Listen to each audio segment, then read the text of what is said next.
Me llamo Meritxell Colell y soy la directora de Con el Viento y he venido al MUSAC a presentar la película y también hablar un poco de qué es esto, qué es el cine, ¿no? Y para nosotros que nos dedicamos a ello, ¿no? ¿Qué significa? Entonces, para mí el cine es un lugar donde habitar el mundo, digamos, donde comprenderlo, incluso donde aprender a vivir, ¿no? Es esa cosa es ese lugar que te ayuda a encontrar siempre como un punto a tierra, por un lado, y por otro lado, sí, es ese lugar que te hace vibrar, ¿no? Yo en el cine que creo, o el cine que me mueve, es ese que te queda como pegado en la piel, ¿no? Y que te acompaña durante años y años y va volviendo a ti y es bonito porque cada vez que vuelve a ti tú has cambiado muchísimo, ¿no? Pero te sigue hablando. Entonces ahí hay algo, ahí creo que está la esencia del cine, ¿no? Ese cine que te habla constantemente a lo largo de tu vida y te acompaña. ¿Y cómo empiezas a realizar la película? ¿Cómo construyes el universo de Con el Viento? Pues la verdad es que Con el Viento ha sido todo un proceso bastante singular, porque yo nunca me hubiera imaginado dirigiendo.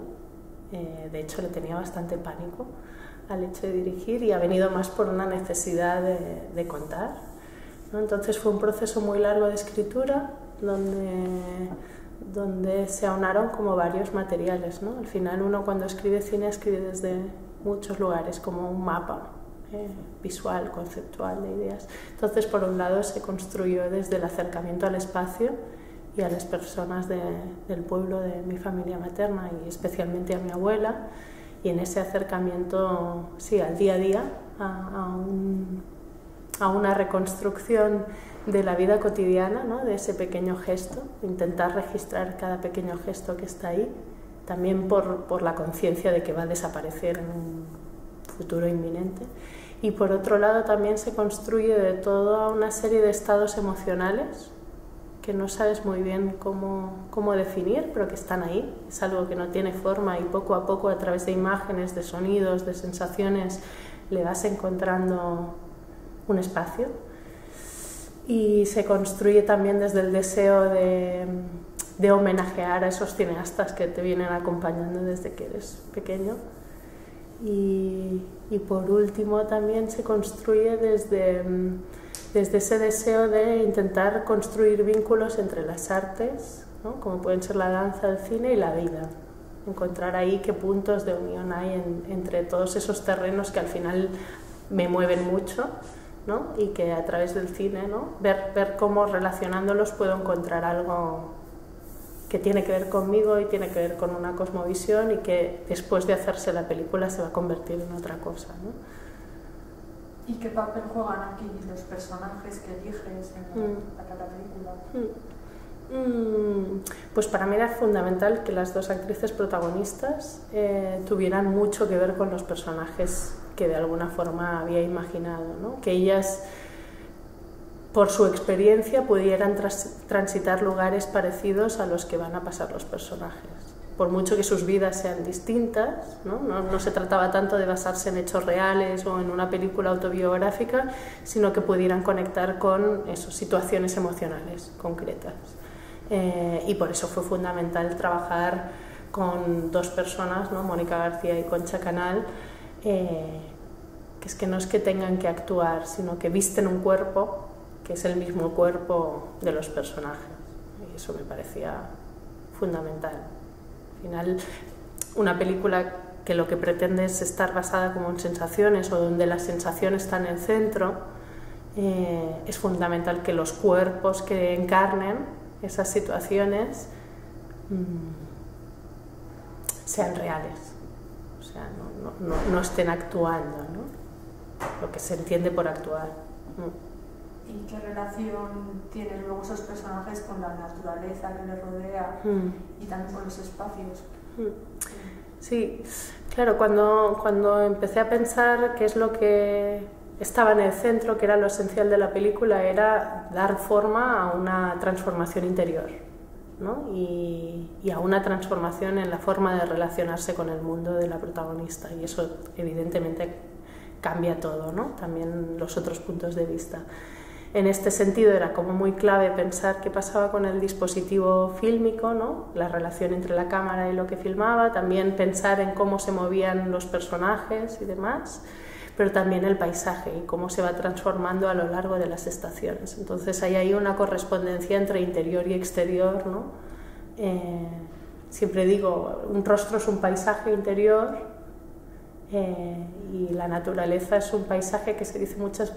Bueno, hay mucha correspondencia, o sea, los paisajes son rostros y los rostros son paisajes para mí, ¿no? Que tienen mucho que ver con como cuando dejas, por ejemplo, que la naturaleza se exprese al lugar donde te llevas, a un lugar muy interior y muy íntimo, ¿no? Y lo mismo sucede un poco con los rostros, que son lugares físicos, ¿no? Y por lo tanto están en un lugar exterior, pero que están totalmente conectados con un mundo interior. Entonces hay ahí como todo ese juego, ¿no? Interior y exterior a dos niveles, ¿no? ¿Y el sonido también de la película? Claro, cuando tú quieres hacer una película... O sea, para mí era muy importante que en la película hubiera algo de experiencia, ¿no? Que cuando termine la película el espectador haya sentido algo de lo que significa vivir un tiempo en el pueblo. Y eso pasa por la sensación, y la sensación pasa por el sonido, ¿no? Al final, si quieres que algo sea casi táctil o muy perceptivo, tienes que trabajar muchísimo con el sonido. Entonces, era cuando nos planteamos con Verónica cómo trabajar el sonido, teníamos muy claro intentar restituir esa sensación que nosotras teníamos para hacer que la casa estuviera viva, por ejemplo, ¿no? Y nos preguntábamos muchas veces cómo es el silencio, cómo darle densidad al silencio, cómo sentir el crujir de la madera sin que sea el sonido del crujir, ¿no?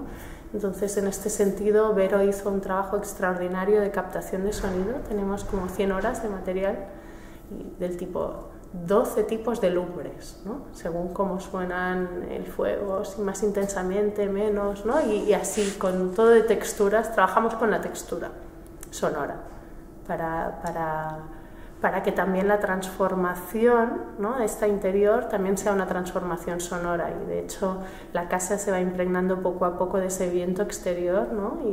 y se van armonizando y se van creando conexiones. ¿Y el título con el viento, entonces? Pues el título, que ahora parece tan obvio, ¿no? Por toda la presencia del viento, tanto a nivel sonoro como de imagen, fue algo que llegó en último momento. La película se llamaba Tierras de Soledad, que es como casi novela decimonónima, ¿no? Pesa mucho. Y en el momento en que nos dimos cuenta de que no funcionaba, empezamos como a buscar, ¿no? Y todos veíamos que el viento era algo esencial dentro de la película. Y fue un trabajo de revisar libros de poesía para ver qué palabras, ¿no? estaban ahí.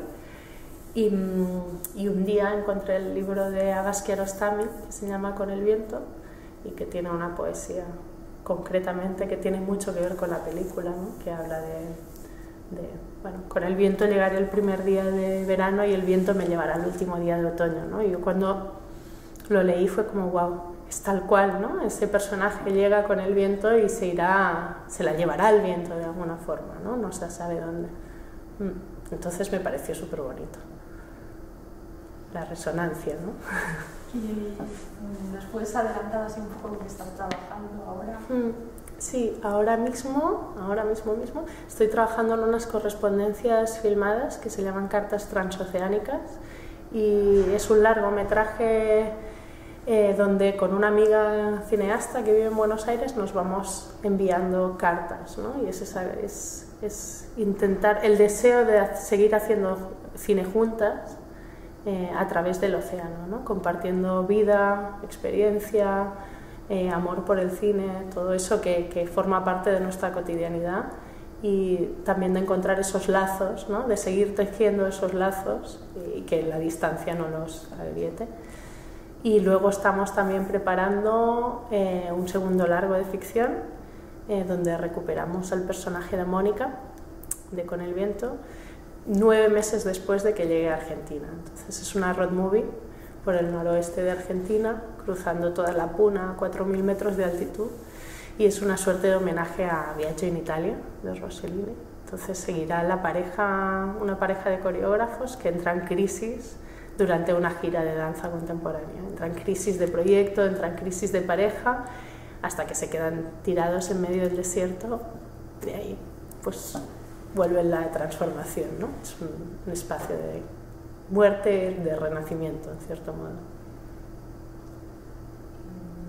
Ahora, bueno, pues se te pregunta muchas veces esto de si tienes un poco esa sensación de que estáis en una generación de mujeres cineastas ahora mismo, tú cómo lo ves desde tu perspectiva, si ves realmente que esa generación existe o es, digamos, una manera de hablar desde la prensa. Me da la sensación de que sí que hay algo de generación, o sea, de transformación de cierto cine y que tiene que ver con lo generacional. No sé si solo de mujeres, creo que se está visibilizando mucho el hecho de que seamos varias mujeres las que hemos estrenado películas hace poco sobre lo cercano, ¿no? Y estos vínculos, pero en realidad si piensas también, como hay muchos compañeros como Ángel Santos, con Astrueva, pues bueno, son muchísimos, Misaki, ¿no? Que vienen trabajando mucho sobre ese cine tan arraigado a la vida. Lo que sí que veo que tenemos en común es una voluntad de romper con ciertas estructuras jerárquicas, ¿no? Y hacer del cine algo más cercano y que tiene más que ver con quiénes somos, ¿no? O sea, sacarle esa distancia y esa jerarquía que parece como que era inamovible y pensar nuevas formas de hacer cine, nuevas estructuras. En eso sí que creo. Y el hecho de que seamos muchas mujeres, bueno, sí que es cierto que nos conocemos, compartimos procesos, pero es que es una realidad, es decir, las universidades están llenas de mujeres, entonces creo que simplemente responde a una realidad actual, que es que somos muchas creadoras buscando espacios para crear.